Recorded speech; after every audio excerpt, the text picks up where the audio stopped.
Hello everyone, मेरा नाम है सुनील अधिकारी। आज का वीडियो बहुत ही ज्यादा इंपॉर्टेंट होने वाला है। क्लेट एग्जामिनेशन के बारे में ए टू जेड पूरी जानकारी मैं आप तक शेयर करने वाला हूं। 15 मिनट के नियर अबाउट का ये वीडियो रहेगा। लेकिन एक ही सिंगल वीडियो के अंदर आपके सारे जितने भी क्लेट रिलेटेड डाउट हैं वो सब क्लियर होने वाले हैं। चाहे आप 11th-12th में हैं या फिर ड्रॉप ले रहे हैं क्लेट एग्जामिनेशन की प्रिपरेशन के लिए, ये वीडियो बहुत ही ज्यादा इंपॉर्टेंट रहेगा आपके फ्यूचर के लिए, आपके करियर के लिए। सबसे पहले डिस्कस कर लेते हैं कौन कौन सी चीजें आज के वीडियो में, इस वीडियो में हम कवर करने वाले हैं। देखिए, जितने भी आपके डाउट है, जितने भी कंफ्यूजन है, सारे के सारे मैंने एड्रेस करे हैं। क्लैट की फुल फॉर्म से स्टार्ट करेंगे, बिल्कुल बेसिक लेवल से स्टार्ट करेंगे और फिर एडवांस लेवल तक हम बढ़ने वाले हैं।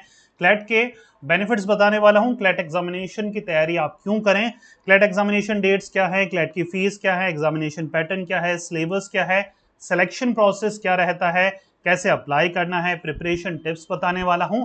प्लस क्लैट एग्जामिनेशन की बेस्ट बुक्स भी आपके साथ शेयर करने वाला हूं।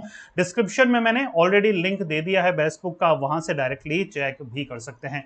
चलिए, बिना कोई टाइम वेस्ट करते हुए वन बाय वन जितने भी यहां पर डाउट मैंने आपके लिए लिखे हैं सबके आंसर देना करता हूं स्टार्ट। क्लैट एग्जामिनेशन की फॉर्म है common law admission test. Common law admission test, नाम से पता लग रहा है लॉ फील्ड में कैरियर बनाने के लिए ये single most important entrance examination है बच्चा, जिसकी आपको तैयारी करनी है आफ्टर 12th।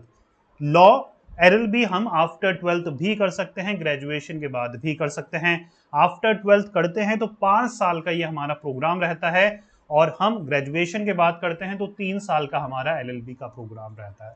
ये क्लियर हो गया। चलिए, कंडक्टिंग बॉडी कौन सी है? Consortium of national law universities, NLUs ही ये एग्जामिनेशन को कंडक्ट करते हैं। एग्जामिनेशन का लेवल ये 2 लेवल पे होता है। एक होता है क्लैट यूजी, जिसके बारे में स्पेसिफिकली ये वीडियो है। एक होता है एलएलएम के लिए, जिसको हम क्लैट पीजी नाम से जानते हैं। मोड ऑफ एप्लीकेशन क्या है? सारा प्रोसीजर यहाँ पर फॉर्म भरने से लेकर, पेमेंट से लेकर, एडमिट कार्ड, रिजल्ट, काउंसलिंग, सब कुछ आपको ऑफिशियल वेबसाइट के थ्रू करना है। उसके बारे में भी हम बताने वाले हैं कौन सी वो वेबसाइट है। मोड ऑफ एग्जामिनेशन क्या है? ये बच्चा पेपर होता है ऑफलाइन। ज्यादातर जितने भी एंट्रेंस आप 12th के बाद देते हैं ना, 99% ऑफ द एंट्रेंस ऑनलाइन होते हैं, लेकिन क्लैट एग्जामिनेशन अभी भी ऑफलाइन ही होता है। बीच में इसको ऑनलाइन करा गया था, लेकिन वापस से इसको चेंज कर ऑफलाइन कर दिया है। इसको हम पेन पेपर मोड भी बोलते हैं। एग्जाम की फ्रीक्वेंसी पहले 2 साल, ये मतलब 2022 में 21 में 2 बार हुआ करता था साल में, लेकिन अब ये 2023 से सिर्फ और सिर्फ 1 बार ही होगा, और वो भी होगा दिसंबर में। सितंबर के नियर अबाउट में फॉर्म निकल जाते हैं, और ये एग्जामिनेशन आपका होता है दिसंबर में, साल में 1 बार ही। तो जोरों शोरों से इसकी तैयारी करनी है, क्योंकि 1 बार ही आपको अटेम्प्ट मिलेगा इस एग्जामिनेशन को क्लियर करने का। अटेम्प्ट इन द सेंस है कि साल में 1 बार ही मौका मिलेगा। वैसे अगर नंबर ऑफ अटेम्प्ट की बात करें तो अनलिमिटेड है, आप कितनी बार भी ये एंट्रेंस को दे सकते हैं, लेकिन मेरी नजर में ज्यादा साल आपको वेस्ट नहीं करने चाहिए। एक अटेम्प्ट या फिर 1 साल ड्रॉप कर अगर आप दे रहे हैं, या फिर 12th के बाद दे रहे हैं, तो आप अच्छी खासी प्रिपरेशन से इस एग्जामिनेशन को क्रैक कर सकते हैं। टोटल सीट्स, अच्छा, यूजी कोर्सेज अगर आप कर रहे हैं 12th के बाद, अगर आप एलएलबी कर रहे हैं, चाहे वो बीकॉम हो, बीए एलएलबी हो, बीबी एलएलबी हो, तो जितनी भी सीट्स है ना एलएलयूज में, सबको मिलाकर टोटल होता है 3000। तो बहुत ज्यादा सीट्स नहीं है, और अगर आप एलएलएम करने जा रहे हैं तो 1000 के near about seats approx available है। तो देखिए, रेशो बहुत ही तगड़ा है। एप्लीकेंट पर ईयर 70,000 के नियर अबाउट बच्चे अप्लाई करते हैं। अगर हम स्पेसिफिकली बात करें यूजी कोर्सेज की, तो वहां पर 3000 सीट है, 70,000 बच्चे अप्लाई करने वाले हैं। तो बहुत ही टफ कंपटीशन है, जिसके लिए आपको अच्छे से तैयारी करनी पहले से ही पड़ती है। ऑफिशियल वेबसाइट बच्चा इसको नोट करके रखिएगा, consortiumofnlus.ac.in। इसी वेबसाइट के थ्रू जितनी भी प्रोसीजर हैं क्लैट एग्जामिनेशन का, वो हमें पूरा करना है। इस वेबसाइट पे जैसे ही लॉगिन करेंगे, आपको सारी डिटेल वहां पर मिल जाती है। इफ इन केस कोई डाउट आता है या कोई प्रॉब्लम आती है फॉर्म को फिल करते वक्त, तो ये हमारा हेल्पलाइन नंबर है क्लैट का, जिसपे आप, हमारा नहीं क्लैट का, जिसपे आप कॉल कर सारी इंफॉर्मेशन ले सकते हैं। ठीक है, तो मोटा मोटा आइडिया मिल गया है। अब थोड़ा सा एडवांस डिटेल की तरफ आगे बढ़ते हैं। बात कर लेते हैं एलिजिबिलिटी क्राइटेरिया क्या है, मतलब कौन बच्चे एलिजिबल हैं इस एग्जामिनेशन के लिए। सबसे पहले बात करेंगे क्वालिफिकेशन की। तो यहाँ पर 10+2 आपका क्लियर होना चाहिए, या फिर जिन बच्चों के अभी रिजल्ट अवेटिंग में है, अपियरिंग है 12th में, अभी रिजल्ट आपका नहीं आया, तब भी आप ये एग्जामिनेशन को दे सकते हैं। मिनिमम परसेंटेज जनरल वालों के लिए 45 है और एसटी एससी वालों के लिए 40% है। एज लिमिट यहाँ पर कोई नहीं है बच्चा, कोई भी एज लिमिट। आप कितनी भी कम एज के हैं, कितनी भी ज्यादा एज के हैं, आप इस एग्जामिनेशन के लिए एलिजिबल हैं। अटेम्प्ट की यहाँ पर कोई लिमिट नहीं है, जैसे मैंने आपको बताया था। तो ये तीनों चीजें आपको ध्यान रखनी है एलिजिबिलिटी क्राइटेरिया के बारे में क्लैट यूजी। क्लियर हो पा रहा है? कोई कंफ्यूजन तो नहीं आ रहा? जो भी डाउट है ना आपके, वो कमेंट बॉक्स पे कमेंट कर दीजिएगा। और क्लैट एग्जामिनेशन से रिलेटेड मैंने बहुत सारे शॉर्ट्स भी बनाए हैं, तो उनको भी वॉच आउट करिएगा। हो सकता है आपके फीड पे आ रहे हो शॉर्ट्स वगैरह, तो उनमें भी जो भी आपके क्वेश्चंस रहते हैं, मैं कोशिश करता हूं कि शॉर्ट्स बनाकर आपके आंसर दे सकूं। तो इफ इन केस आपका कोई भी डाउट है तो प्लीज कमेंट करिएगा। मैं हो सकता है नेक्स्ट शॉर्ट्स ही आपके क्वेश्चन के ऊपर हो। चलिए, अच्छा ये बहुत इंपॉर्टेंट है ना, क्लैट को क्रैक कर कर एनएलयूज में कौन से वो कोर्सेज हैं जो कि आपको मिलते हैं। देखिए, आप बी एलएलबी कर सकते हैं अगर आप आर्ट्स के हैं, आप बीएससी एलएलबी कर सकते हैं, बीकॉम एलएलबी कर सकते हैं अगर आप कॉमर्स के हैं, बीटेक एलएलबी कर सकते हैं अगर आप साइंस के हैं, बीबी एलएलबी तीनों स्ट्रीम के बच्चे कर सकते हैं, या फिर मास्टर लेवल पे एलएलएम कोर्सेज आप कर सकते हैं। तो ये मल्टीपल ऑप्शंस आपको प्रोवाइड कराता है अगर आप क्लैट एग्जामिनेशन को क्रैक कर लेते हैं। देखिए, इसलिए मैं बोलता हूं कि क्लैट एंट्रेंस बहुत ही ज्यादा इंपॉर्टेंट है। एनएलयूज में अगर एडमिशन चाहिए तो और कोई एंट्रेंस आपको देने की जरूरत नहीं है, सिर्फ एक और एक एंट्रेंस मिलता है, या फिर एक ही एक एंट्रेंस के बेसिस पर आपका एडमिशन होता है, जिसका नाम है क्लैट।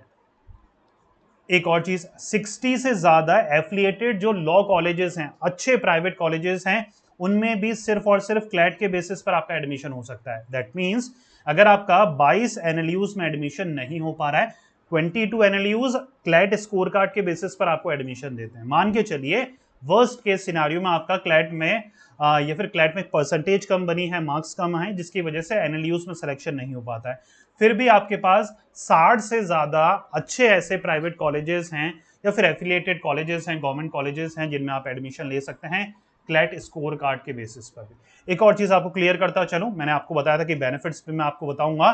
क्लैट के बेसिस पर ना, क्लैट पीजी के बेसिस पर आप पीएसयूज, पब्लिक सेक्टर यूनिट्स में, लीगल डिपार्टमेंट में भी आप वर्क कर सकते हैं। एक और इंपॉर्टेंट, आप जो पैकेज देखेंगे ना, अंडर ग्रेजुएट जितने भी कोर्सेज हैं, 12 के बाद जितने भी बच्चे कोर्सेज करते हैं, उनको कंपैरिजन करोगे ना इंटीग्रेटेड एलएलबी के कोर्सेज से, तो वहां पर एवरेज जो पैकेज है ना, वो 10 लाख का है। एवरेज पैकेज मैं बता रहा हूं। अगर आप इंटीग्रेटेड एलएलबी करते हैं, एनएलयूज की बात कर लीजिए या फिर कोई और अच्छे प्राइवेट कॉलेजेस की बात कर लीजिए, वहां पर एवरेज पैकेज ही 10 लाख है। जहां पर और जो नॉर्मल ग्रेजुएट हैं, उनका कैरियर 3 से 4 लाख से स्टार्ट हो रहा है, आपका कैरियर स्टार्ट हो सकता है 10 से 15 लाख से। तो ये बिगेस्ट एडवांटेज है क्लैट एग्जामिनेशन को क्रैक करने का। ठीक है, चलिए आगे बढ़ते हैं। एग्जामिनेशन पैटर्न देखिए, क्लैट हमारा बेसिकली एंट्रेंस एग्जामिनेशन है, क्योंकि 3 प्रोसीजर होता है। अच्छा, मैं एडमिशन प्रोसेस थोड़ा सा क्लियर करता चलूं आपको, है ना, फिर उससे क्या होगा, थोड़ा सा और आपको क्लियरिटी मिल जाएगी, फिर हम एग्जामिनेशन पैटर्न की तरफ बढ़ेंगे। यस और नो? अच्छा, क्लैट एडमिशन प्रोसेस क्या है? 3 लेवल होते हैं। सबसे पहला होता है online MCQ based test. MCQ तो है, लेकिन यहां पर पैराग्राफ बेस्ड एमसीक्यू आते हैं, पैराग्राफ बेस्ड एमसीक्यू आते हैं। और एंट्रेंस में कैसे आते हैं? सिर्फ क्वेश्चंस आएगा 2 लाइनों का, 4 ऑप्शन होंगे, एक टिक करना है और फिर आगे बढ़ना है। लेकिन यहां पर क्लैट में ना पैराग्राफ बेस्ड क्वेश्चन आते हैं, मतलब जैसे इंग्लिश में पैसेज आते थे, वैसे ही हर सेक्शन में 5 सेक्शन आते हैं, पांचों के 5 सेक्शन में पैसेज आता है, फिर 4 क्वेश्चन आते हैं। पैसेज पढ़कर फिर आपको उन क्वेश्चंस का राइट आंसर देना है। तो जिन बच्चों की भी रीडिंग कॉम्प्रिहेंशन स्ट्रांग होगा, जिन बच्चों का भी रीडिंग स्किल होगी, रीडिंग में अच्छे होंगे, वो उतना ही अच्छा कर पाते हैं इस एग्जामिनेशन में। इस एग्जामिनेशन का पेपर जो है सिर्फ इंग्लिश में टाइप होता है, तो हिंदी मीडियम वाले बच्चों को ज्यादा एफर्ट करनी पड़ेगी और ज्यादा रीडिंग में फोकस करना पड़ेगा। रीडिंग बहुत ही की स्किल है यहाँ पर। जितना बढ़िया आपका कॉम्प्रिहेंशन लेवल होगा, उतना बढ़िया आप इस एग्जामिनेशन में कर पाएंगे। ठीक है, सबसे पहले एप्टीट्यूड टेस्ट होता है, जो एप्टीट्यूड टेस्ट क्लियर करते हैं, फिर उसके बाद काउंसलिंग होती है। काउंसलिंग सब कुछ ये प्रोसीजर होता है आपका वेबसाइट के थ्रू। वेबसाइट में आपका लिस्ट में नाम आता है, उसके बाद आपका काउंसलिंग प्रोसीजर स्टार्ट होता है। काउंसलिंग में आप रजिस्ट्रेशन कराते हैं, राइट, उसके बाद मेरिट लिस्ट निकलती है, फिर सीट अलॉटमेंट होता है। 3 चीजें होती हैं, रजिस्ट्रेशन कराते हैं, आपकी मेरिट लिस्ट निकलती है, फिर सीट अलॉटमेंट होता है। सीट अलॉटमेंट में भी 3 चीजें हैं, आपको सीट एक्सेप्ट करनी है, अपग्रेड करनी है या फिर एग्जिट करनी है, वो सारी चीजें हैं। काउंसलिंग की फी की अगर मैं बात करूं, पहले 50,000 थी जनरल की, अब यहां पर 30,000 कर दी गई है। ठीक है, अगर आप सीट्स विड्रॉ कर देते हैं, एग्जिट कर देते हैं तो आपको रिफंड मिल जाता है, लेकिन अगर आप छोड़ देते हैं सीट, मतलब रजिस्ट्रेशन कराकर आप छोड़ देते हैं तो आपको रिफंड नहीं मिलता है। राइट, तो पहले से ही आपको क्लियर रहना है। अगर आप अपग्रेड करते हैं या फिर आप क्या करते हैं, एक्सेप्ट कर लेते हैं, तो कोई बात ही नहीं है, आपको रिफंड की जरूरत ही नहीं पड़ेगी। रिफंड तभी मिल पाता है जब आपने रजिस्ट्रेशन वगैरह फीस पेमेंट कर दिया हो और आपने मतलब आपका नाम तो आपने रजिस्टर कर दिया हो लेकिन आपका नंबर नहीं आया हो, उस केस में आपकी फीस रिफंड हो जाती है। ठीक है, इसके लिए पूरा प्रोसीजर है, ऑफिशियल वेबसाइट पे जाएंगे तो पूरा आपको क्लियरिटी से वो सारी चीजें पता लग जाती है। ठीक है, चलिए अब बढ़ते हैं एग्जामिनेशन पैटर्न में। जो सबसे पहला एप्टीट्यूड टेस्ट है उसकी तरफ हम बढ़ते हैं। ठीक है, तो देखिए सबसे पहले है ड्यूरेशन, 2 घंटे का ये हमारा पेपर होता है। मोड है ऑफलाइन, पेन पेपर बेस्ड हमारा ये ऑब्जेक्टिव टाइप क्वेश्चन पेपर होता है। नंबर ऑफ क्वेश्चन 2024 से 120 होने वाले हैं, अभी ये 150 क्वेश्चन होते हैं, कम होकर ये 120 हो चुके हैं। 5 सेक्शन हमें प्रिपेयर करने पड़ते हैं, English, current affairs, legal reasoning, logical reasoning, quantitative technique. मैंने हर सेक्शन की बुक्स आपके लिए रेफर करी है, प्लस एक गाइड भी रेफर करी है। इफ इन केस आप एक ही बुक में सब कुछ पढ़ना चाहते हैं तो आप गाइड रेफर कर सकते हैं, नहीं तो इंडिविजुअल सेक्शन की आप अलग से बुक भी परचेज कर सकते हैं।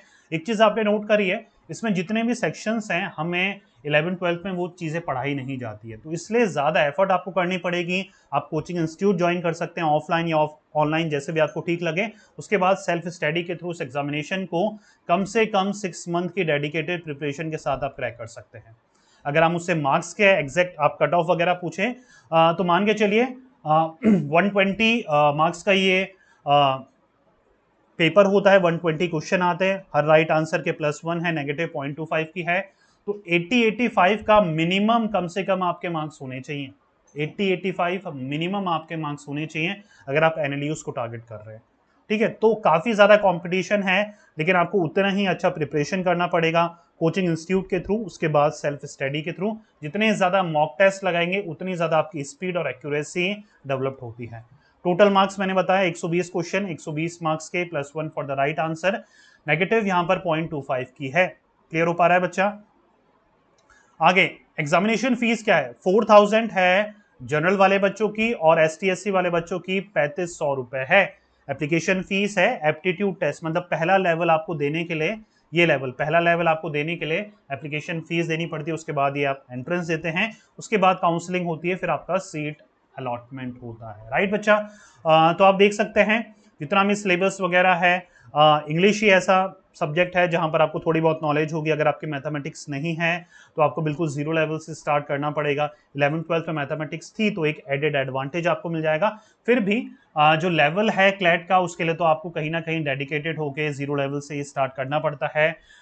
इसलिए मैं कोचिंग इंस्टीट्यूट को ज़्यादा फेवरेबल करता हूं, क्योंकि मेजोरिटी ऑफ द बच्चे अपने 12th एग्जामिनेशन के साथ या 12th बोर्ड के साथ इस एंट्रेंस को प्रिपेयर करते हैं। तो जब आप सेल्फ स्टडी करते हैं तो आप इस कंफ्यूजन में होते हैं कि क्या पढ़ें और क्या ना पढ़ें, कौन सा सिलेबस पहले कंप्लीट करें, अगर कोई प्रॉब्लम आती है तो आपको सॉल्यूशन देने वाला नहीं होता। उस केस में अच्छा कोचिंग इंस्टीट्यूट ज्वाइन कर लेना शुरुआत से ही, 12th स्टार्ट होते ही सबसे अच्छा मूव होता है इस एग्जामिनेशन को क्रैक करने के लिए। राइट बच्चा? तो आपके जो भी डाउट होते हैं आप कमेंट बॉक्स पे कमेंट कर सकते हैं, उसका मैं जितनी जल्दी हो सके शॉर्ट वीडियो बनाकर आप तक पोस्ट करता हूं, ताकि आपके जितने भी कंफ्यूजन है इस एग्जामिनेशन को लेकर या किसी भी एग्जामिनेशन को लेकर दूर हो सके। और भी किसी एंट्रेंस के बारे में, किसी एग्जामिनेशन, किसी कोर्स के बारे में अगर आप जानना चाहते हैं तो प्लीज कमेंट कर मुझे जरूर बताइएगा। ऐसा ही डिटेल वीडियो मैं उस एग्जामिनेशन का भी आपके सामने लेके आऊंगा। मिलते हैं नेक्स्ट वीडियो में। Till then take care, goodbye. पढ़ते रहिए, मेहनत करते रहिए, क्योंकि आपका भी दिन आएगा। Thank you so much.